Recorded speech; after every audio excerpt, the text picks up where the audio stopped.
I hit this issue today and here is the quick fix that solved it. If you've noticed an unauthorized charge on your Capital One account, disputing it through the app is straightforward. Here is how to do it step by step. Step 1. Open the Capital One app.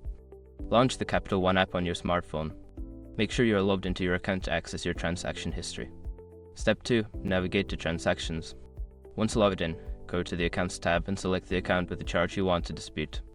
Then, tap on Transactions to view your recent activity. Step 3. Find the unauthorized charge. Scroll through your transactions to locate the charge you believe is unauthorized. Tap on it to view more details. Step 4. Start the dispute process. On the charge details screen, look for the option that says Dispute Charge or Report Issue. Tap on it to begin the dispute process.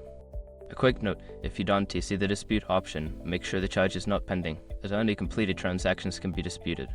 Step 5. Follow the prompts.